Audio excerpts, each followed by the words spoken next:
코로나로 시작했다가 코로나로 끝나는 느낌입니다. 마치 한 해가 공중으로 사라졌다 이런 기분이 들기도 합니다. 이런 코로나 때문에 유난히 힘들었던 또 어려웠던 분들의 슬픈 이야기들도 참 많았고, 또 그런 속에서도 용기를 가지고 살아나간, 또 남에게 힘이 되면서 도움을 줬던 그런 사람들의 사랑과 감동의 이야기도 들어 있습니다. 여전히 불의와 부패의 이야기는 차고 넘치지만 이곳저곳에서 착하게 살아가는 좋은 사람들의 향기 나는 이야기도 역시 있습니다. 이렇게 세상에는 좋은 이야기, 나쁜 이야기가 뒤섞여 계속 흘러가는 것 같습니다. 이런 여러 이야기들을 보고 들으면서 세상을 이해해가고 또 내가 써가는 나의 이야기를 세상의 큰 이야기 속에 하나씩 둘씩 보태면서 살아갑니다. 마치 계속 올리는 내 글, 내 사진을 SNS 어떤 포탈에 하나씩 올려서 쌓아가는 것과 흡사하다고나 할까요? 그런데 갈수록 양은 계속 많아지지만 점점 더 복잡해지고 그 수많은 이야기들이 만들어내는 그 의미가 무엇인지를 찾기가 굉장히 어렵습니다. 마치 엉클어진 실타래와 같아서 풀어볼 수도 없고 더 세상을 알기 어렵고 더 어떻게 살아야 되는지 답을 찾기가 어렵게 됐습니다. 그 정보는 더 많은데 더 알기 어렵고 더 많이 알려졌는데 사실은 알지 못하는, 이럴 때일수록 우리가 조금 더 단순화하고 또 큰 이야기의 줄거리를 잡는 것이 굉장히 필요해 보입니다. 제가 군대에 있을 때 한번 그 미군 헬기를 타고 상공에서 설악산을 한참 동안 왔다 갔다 내려다 볼 수 있는 특별한 경험이 있었습니다. 설악산 숲 깊은 속으로 들어가면 울창한 숲 속에서 길을 잃기 쉽지만 높은 곳에서 올라가서 보면 비로소 길이 뚜렷하게 보입니다. 지금 수많은 사람들이 쓰는 그 이야기들이 만드는 정말 뒤섞인 정글 같은 이 세상을 살아가면서 우리는 위에서 내려다보게 해주는 큰 길, 그것을 알려주는 그 이야기를 찾아내야 됩니다. 성경은 바로 그런 복잡한 수많은 강의 지료들을 통해서 써가는 그 하나님의 큰 이야기를 우리에게 알려주고 그것을 통해서 세상과 인간을 보게 하고 갈 길을 찾게 해 줍니다. 알다시피 그 이야기의 골격은 아주 간단합니다. 먼저 인간의 삶을 가능하게 하는 기본적인 바탕이 이미 주어져 있습니다. 자연이라고 하는 살 수 있는 환경이 주어져 있고 또 우리 성별, 가정, 다양한 관계와 같은 것들이 이미 주어져 있어서 그 안에서 우리가 살아갈 수 있습니다. 이를 두고 창조라고 말합니다. 그런데 그 주어진 모든 자연 속에 또 가정과 관계와 인간의 본성 속에 뭔가 비뚤어진 것이 있고 그것 때문에 끊임없이 상처가 생기고 계속해서 고통이 일어납니다. 이게 바로 타락입니다. 지금 우리가 이런 세상을 지탱하게 하는 창조의 힘과 그것을 무너뜨리는 어떤 타락의 힘이 긴장 속에 있는데 이것을 마치 환자에 비유할 수 있을 겁니다. 우리 안에는 자연 치유력이 있어서 웬간하면 우리의 몸의 건강을 유지할 수 있습니다. 일종의 창조의 구조가 내 속에 들어 있다고 하겠습니다. 그런데 나를 병들게 하는 어떤 병균이 내 몸 안으로 들어옵니다. 어느 정도는 내 몸이 가진 치유의 힘으로 이길 수 있지만 어느 날 균형이 무너지면서부터 점점 병이 심해지고 자기 힘으로는 자기를 치유할 수 없는 단계에 이르게 됩니다. 그럴 때는 외부의 개입이 있어야 됩니다. 이게 바로 구원입니다. 지금 인간은 그 창조된 자기 본성이라고 하는 자기 치유력만으로 자기 안에 들어오는 이 죄라고 하는 것을 이길 수 있는 그런 상태를 이미 넘어섰습니다. 아담이 사단의 거짓에 속아 동조한 이래로부터 그 죄의 독이 온몸에 퍼져서 생각을 마비시키고 삶을 마비시켜서 죄의 종이 된 상태라서 모든 사람들이 죄 가운데 있음에 하나님의 영광에 이르지 못하게 됐습니다. 이대로 두면 가망이 없고 자기 힘으로 건져낼 수가 없습니다. 바로 이러한 하나님을, 이러한 인간을 하나님께서 구원하시는 것입니다. 그런데 하나님이 어떻게 이런 고장난 인간과 세계를 구원하십니까? 아직도 이 코로나 치료제가 제대로 개발이 되지 않았습니다만 인간 몸속으로 들어온 그 코로나를 어떻게 제거합니까? 사람 마음속으로 들어간 이 사단의 독을 어떻게 빼냅니까?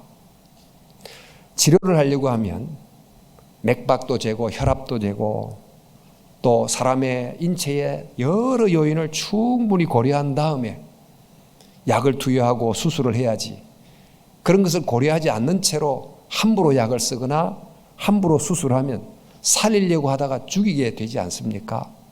하나님께서 죄인을 구원하는 것도 마찬가지입니다. 무조건 구원한다고 되는 것이 아닙니다. 인간과 세상을 만드신 그 창조의 질서를 기본적으로 깨뜨리지 않으면서 또 인간에게 주어진 그 인격과 자유를 유지하면서 또 하나님이 두신 그 정의의 법칙을 지키면서 또 하나님의 본성을 계속 가지시면서 또 사단의 계속되는 그 공격의 가능성을 염두에 두면서 죄에 빠진 인간을 구출하는 것입니다. 그래서 이것이 어려운 거예요. 그런데 어떻게 구원하는가, 이 깊은 그 경륜이 이 성경 속에 참 담겨 있지만 아주 간단하게 요약된 내용이 창세기 3장 15절에 나옵니다. 바로 그 방법은 사단에게 물린 이 죄에 빠진 아담의 후손을, 사단의 머리를 부수는 아담의 후손을 통해서 구원한다는 것입니다.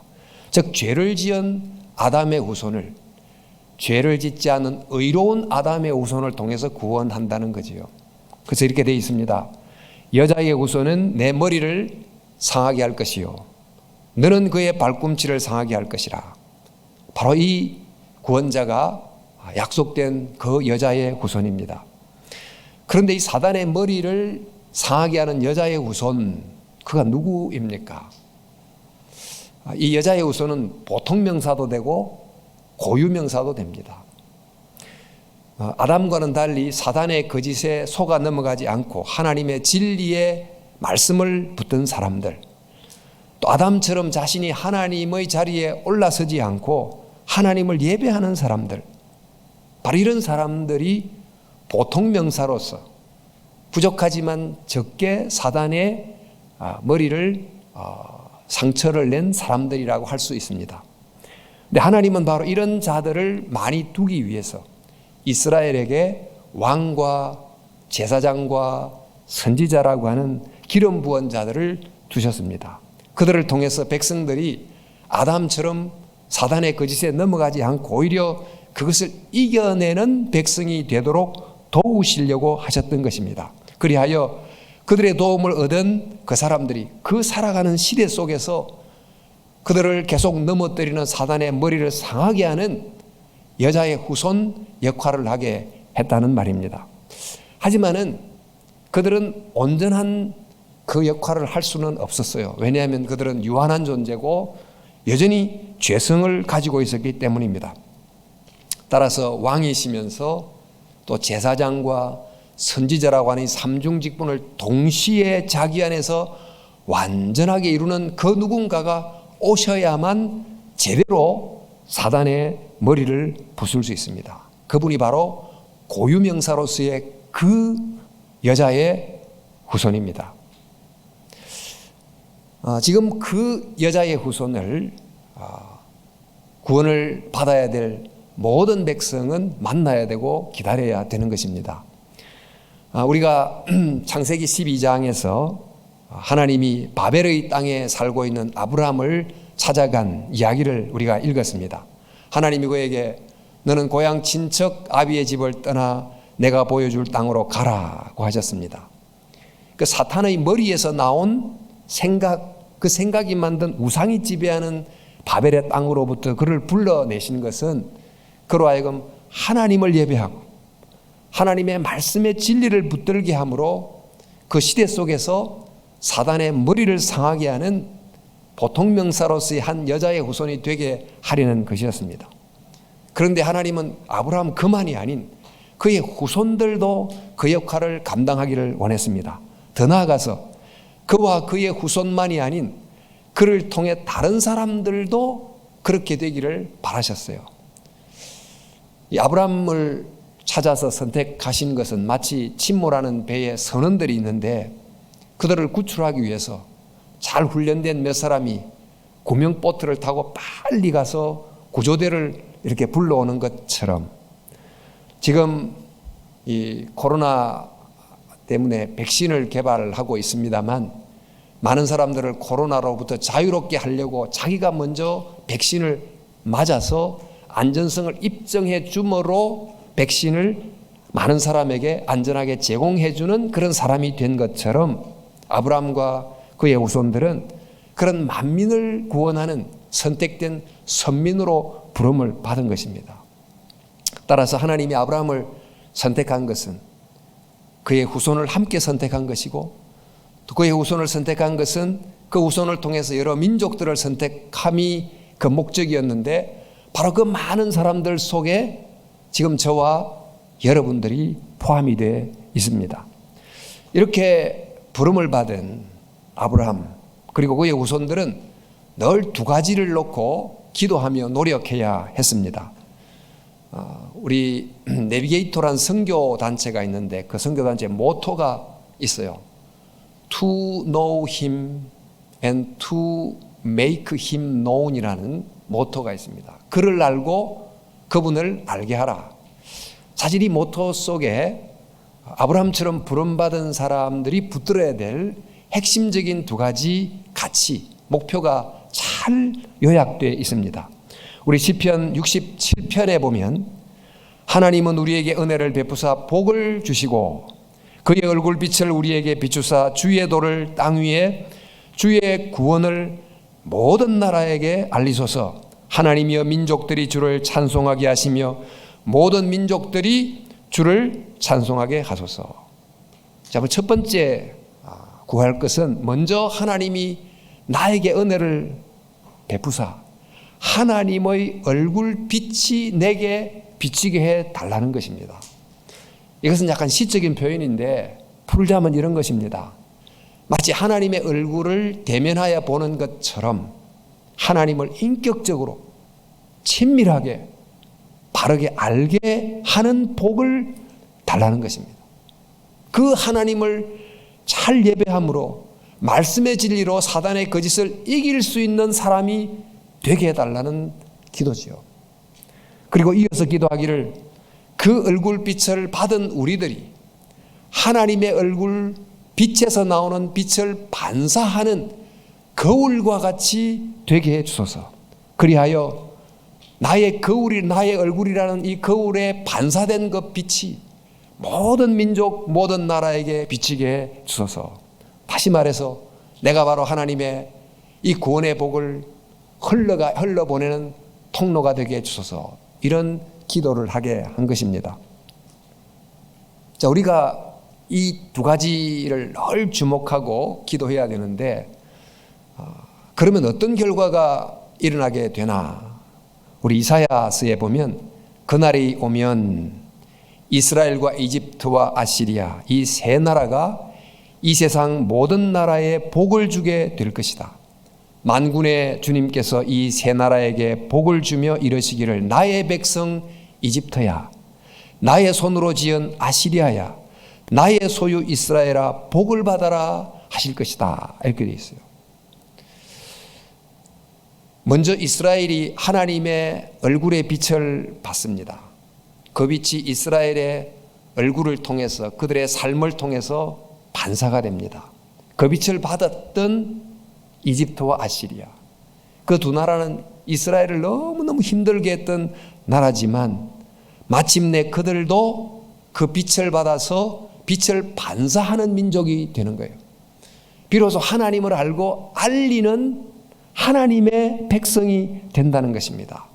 이처럼 각 시대마다 다양한 형태로 하나님을 예배하고 또 말씀을 붙들게 함으로 사단의 머리를 상하게 하는 일이 일어나야 되기를 하나님이 원하셨습니다. 이것이 얼마나 거룩한 복음의 확산이고 생명의 선순환입니까?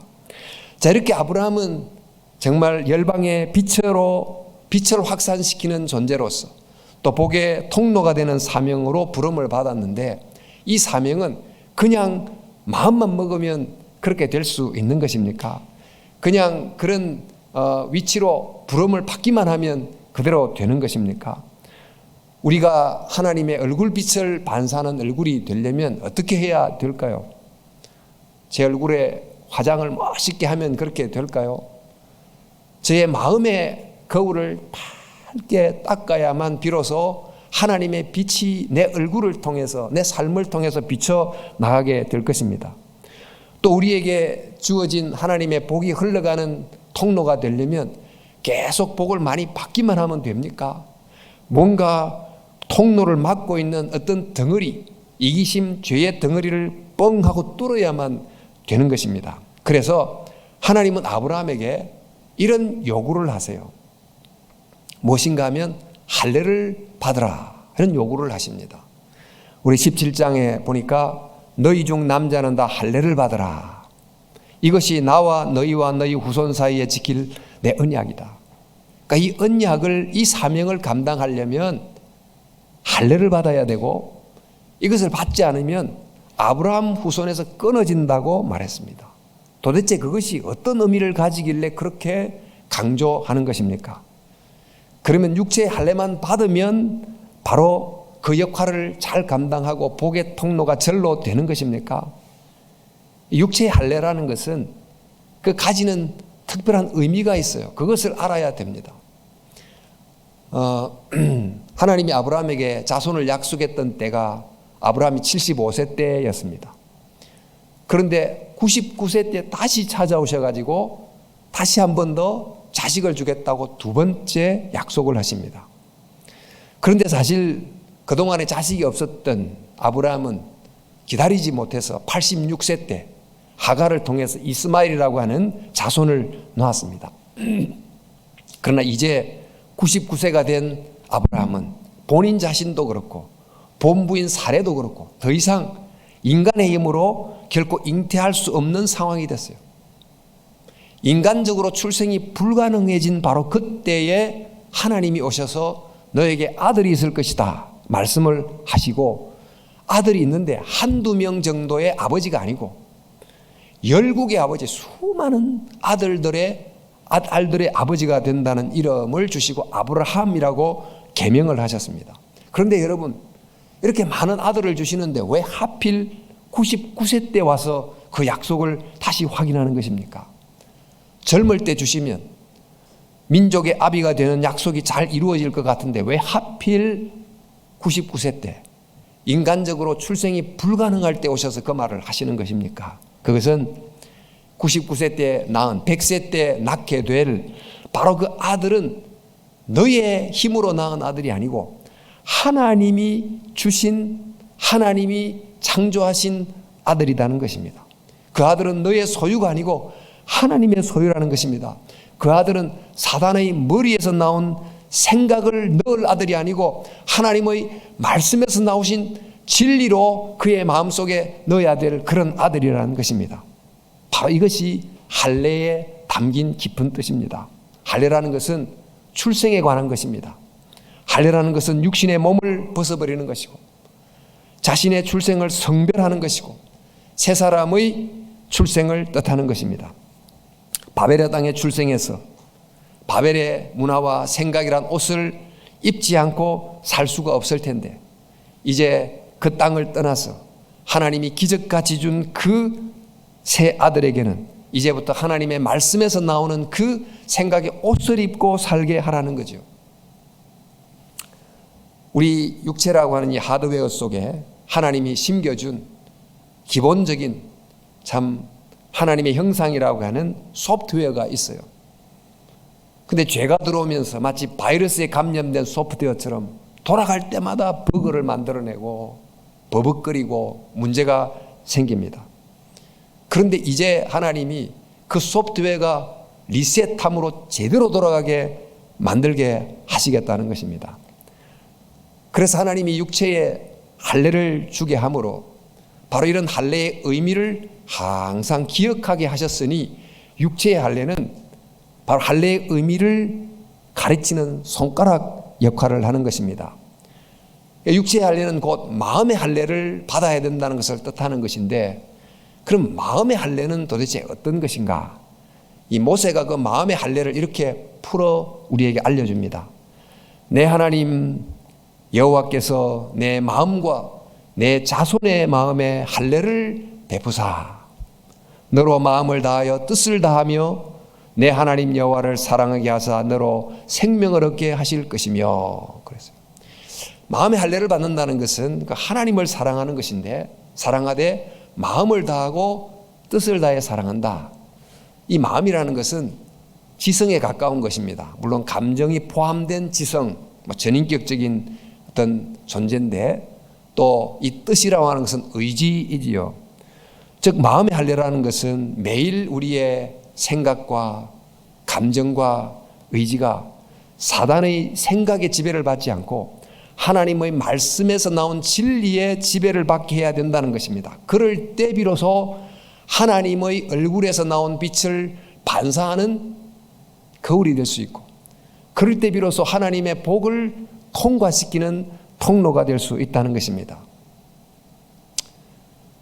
자, 이런 약속을 주셨습니다. 이스라엘이 어느 정도는 그런 역할을 했지만 점점 가면서 그 역할을 결국 감당하지 못합니다. 시간이 지나면서 깨진 거울처럼 빛을 반사하지 못하고 또 막힌 파이프처럼 하나님의 복을 흘려 통과하지 못합니다. 사실 교회도 아브라함의 부르심과 같은 부름을 받았습니다. 그래서 이 사회에 하나님의 복을 흘려보내야 될 파이프 역할을 해야 되는데, 최근 우리 사회의 공공선에 대한 담론이 굉장히 많습니다만은 교회야말로 바로 그런 공공선의 최선봉에 서야 될 하나님의 기관입니다. 하지만 교회가 그런 공공선보다도 교회의 사적 선에 관심이 더 커져서 이 세상을 향한 복의 통로가 되지 못함으로 사명을 망각해버린 존재처럼 되어버린 것 같습니다. 자, 어쨌든 이런 상황 속에 이스라엘은 결국 나라를 잃게 되고, 그리고 중간기 오랜 시간이 흐르게 됐습니다. 이렇게 됐다고 해서, 아브라함과 그의 후손이 이렇게 됐다고 해서 하나님께서 아브라함을 통해 주시겠다고 하는 그 후손의 약속은 폐기된 것입니까? 아닙니다. 하나님은 약속을 지키십니다. 하나님은 아담에게 약속하신 그 여자의 후손을 보내시고, 하나님은 아브라함에게 약속하신 바로 그 후손을 보내십니다. 그 분은 사단에게 속아 넘어간 아담과는 다르게 40일 동안 광야에 있을 때 찾아온 사단의 유혹을 하나님의 말씀으로 다 이기셨습니다. 그분은 광야와 가나안 땅에 살았던 이스라엘 백성이 사소한 일에도 불순종했던 것과는 완전히 다르게 십자가에 죽는 그 엄청난 일에서도 마침내 순종하셨습니다. 그분은 육체의 할례만 받았던 아브라함 후손들과 달리 죄악의 욕망을 거세하고 세상의 부정한 것과 단절함으로 마음까지 철저하게 할례를 받으셨습니다. 그분은 십자가에서 발이 찔리셨지만 그 찔린 발로 사단의 머리를 밟아서 사단의 일을 멸하셨습니다. 요한일서 3장 8절에 하나님의 아들이 나타나신 것은 마귀의 일을 멸하려 하심이라. 그리하여 바로 그분은 마침내 사단의 머리를 부수는 바로 그 여자의 후손이 되셨고, 그분은 마침내 하나님의 온전한 구원의 복을 세상 만민에게 흘려보내는 바로 그 복의 통로가 되셨습니다. 이분에 대한 말씀이 여러분 요한 계시록에도 나와요. 계시록에 보면 하늘에 이적이 보이는데 어떤 한 여자가 아이를 낳으려고 해산하려고 고생을 하는데 그것을 막으려고 사단이 용이 되어 공격하는 내용이 나옵니다. 그러나 마침내 그 여자가 만국을 다스릴 남자를 잉태하게 됐다라고 기록합니다. 그분이 누굽니까?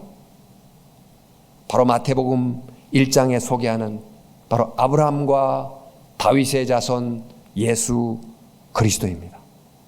바로 그분이 약속하신 그 여자의 후손이고 그 아브라함의 후손입니다. 이제 곧 성탄절이 옵니다. 성탄절의 주인공이 예수 그리스도입니다. 그러나 우리가 이해하는 예수 그리스도는 너무나 피상적인 예수 그리스도가 아닌지 모르겠습니다. 특별히 가톨릭권에서는 예수님은 늘 마리아의 품에 안긴 작은 아기처럼 이렇게 이해가 되고 있습니다. 요즘에는 이 성탄절보다 할로윈데이와 같은 그런 이상한 축제의 절기가 더 관심을 받기도 합니다. 그러나 예수님을 바로 알아야 됩니다. 알려고 하면 이 창세기부터 이어진 하나님의 긴 역사 속에서 나타난 바로 그분이 누군지를 제대로 알아야 되는 것입니다. 하나님은 아브라함에게 약속하신 그 자손 예수 그리스도를 보내셨고 우리는 바로 그분을 믿습니다. 그분을 영접합니다. 그런데 이렇게 그 예수 그리스도를 믿는 우리들을 사도 바울은 우리도 또한 또 다른 아브라함의 후손이다 이렇게 이야기를 합니다. 여러분이 그리스도께 속한 사람이면 여러분은 아브라함의 후손이요 그랬어요. 우리가 예수를 믿는다는 것은 마치 아브라함이 부름받은 것 같이 나의 갈대아 땅에서 부름받은 것이고 또 하나님이 아브라함을 복의 통로로 보낸 것처럼 나도 그렇게 보냄을 받았다는 것을 뜻하는 것입니다. 자, 우리가 아브라함처럼 그런 축복을 받고 그런 사명을 감당해야 돼요. 우리의 구원은 곧 선교이기도 합니다. 그런데 그렇게 하려면 어떻게 해야 되는가? 아브라함이 할례를 받았듯이 우리는 그에 상응하는 세례를 받습니다. 사도 바울이 아브라함의 할례가 세례와 같다 이렇게 설명을 하면서 말하기를 그분 안에서 여러분도 손으로 행하지 않는 할례 곧 육신의 몸을 벗어버리는 그리스도의 할례를 받았습니다. 여러분은 세례로 그리스도 함께 묻혔고 이렇게 돼 있어요. 그러니까 할례와 세례는 다 옛사람이 죽고 새사람이 산다는 의미를 가지고 있고 조금 더 깊이 들어가면 예수님이 니고데모에게 말한 것처럼 육신으로 태어난 땅으로 출생한 옛사람은 죽고 영적으로 위로부터 태어난 새사람이 살아나가는 거듭남을 뜻하기도 합니다.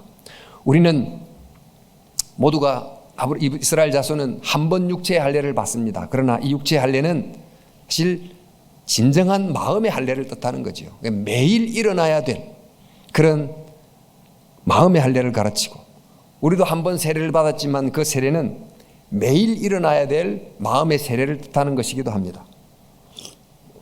사도 바울이 자기를 향해서 이런 말을 했어요.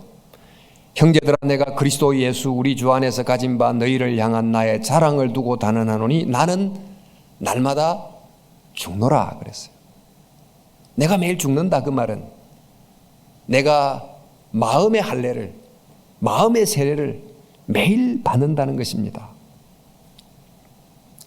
마음의 세례를 받는다 할례를 받는다 그 말은 어떤 것입니까? 여러분 에덴 동산에 사는 아담에게 사탄이 찾아왔어요.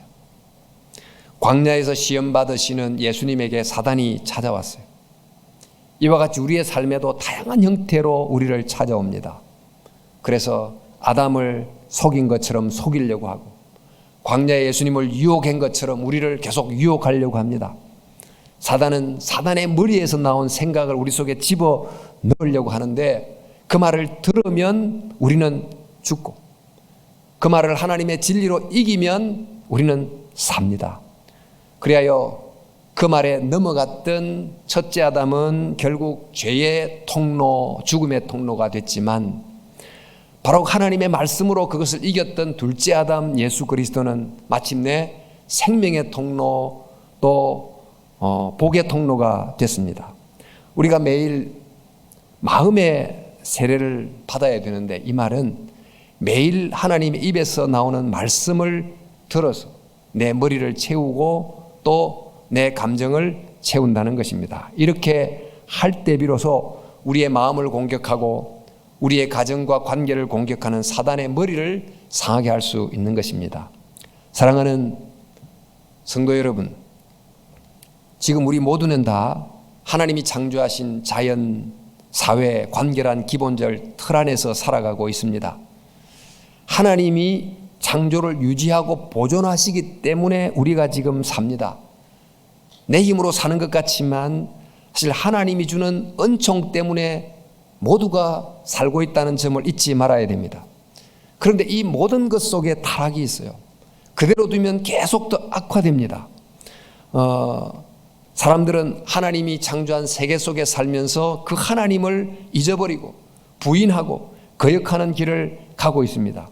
이런 속에서 하나님이 우리를 구원하시고 우리를 아브라함의 후손으로 부르셨습니다. 하나님은 우리에게 정말 그분을 통해서 하나님의 복을 우리가 받고 또 나로 말미암아 하나님의 복이 흘러가도록 우리를 이 땅에 세우신 것입니다. 이것이 바로 신앙의 원형입니다. 그런데 한번 생각해 봅니다. 결국 우리는 둘 중에 하나를 살아갑니다. 나라는 통로를 통해서, 나를 통해서 그 어떤 곳에서 타락이 가속화되거나 또 나로 말미암아 회복이 일어나거나입니다. 나로 말미암아 어디가 더 어두워지거나 어디가 더 밝아지거나입니다. 대체 나는 나로 말미암아 어떤 일이 일어났고 또 나로 말미암아 내가 만나는 그 누군가에게 무엇을 흘려보내었습니까? 여러분 사무실 책상 밑에 보면 온갖 전선들이 막 이렇게 복잡하게 깔려 있습니다. 컴퓨터, 프린터 등등의 전선 케이블들인데 제대로 작동하려면 반드시 전원에 연결되어 있어야 되지 않습니까? 마찬가지로 우리들이 하나님의 말씀을 듣고 하나님과 더욱 긴밀히 연결되려고 부단히 노력하는 이 기본이 제일 중요합니다. 아무리 여러 가지가 많아도 하나님과 연결되도록 하는 그런 말씀과 기도의 시간이 필요하고 하나님의 얼굴 빛이 내게 비치도록 그 빛 안에 머무는 시간이 필요합니다. 그럴 때 비로소 내 얼굴을 보는 사람들에게 나는 그 빛을 비추는 거울이 되는 것입니다. 생각해 보면서 이 안에 나는 누구를 통해 무엇을 공급받고 살았는지 또 이 안에 나는 누구에게 무엇을 흘려 보내며 살았는지를 생각해 봅니다. 여러분, 우리는 사실 이런 질문을 할 때 늘 긍정적인 답만을 줄 수는 없습니다. 하지만은 승리하신 그 여자의 후손 예수님께서 우리와 함께 계시고 또 성령님이 계속해서 우리를 매일 도우고 계십니다. 따라서 우리는 지금 바로 이곳에서 비록 우리는 연약하다 할지라도 일상 속에서 이런 승리의 고백을 하며 살아갈 수가 있습니다.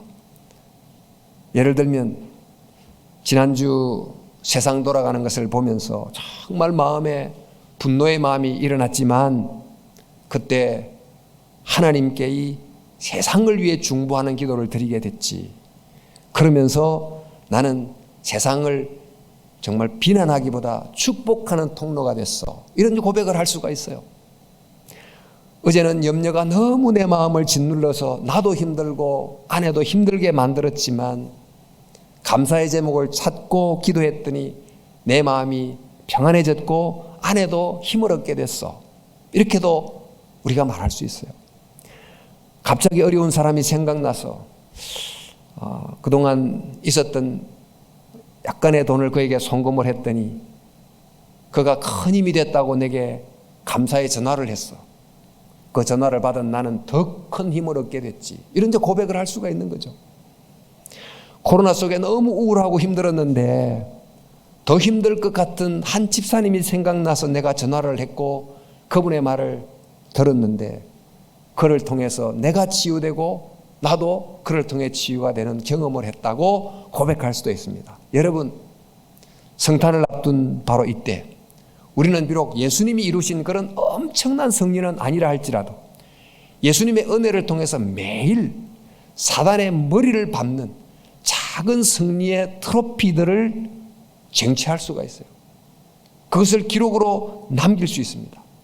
비록 우리가 엄청난 특별한 복을 받는 것은 아니라 할지라도 우리의 삶 속에 주어지는 크고 작은 일상의 복들을 깊이 감사하고 또 전함으로 복을 누리고 또 전달하는 그런 삶을 살아갈 수 있습니다. 이것이 바로 이 땅에 오신 그 여자의 후손을 따라 살아가는 삶이고, 이것이 아브라함의 후손으로 부름을 받은 신앙인으로 살아가는 우리의 모습이 되는 것입니다. 따라서 사랑하는 성도 여러분, 여자의 후손으로 오신 그 예수 그리스도를 깊이 영접하고 나도 내 일상 속에서, 삶 속에서 사단의 거짓을 이기고 그의 머리를 부수는 영적 승리를 쟁취하며 살아나가는 믿음의 성도 여러분들이 다 되실 수 있기를 주님의 이름으로 진심으로 축원합니다.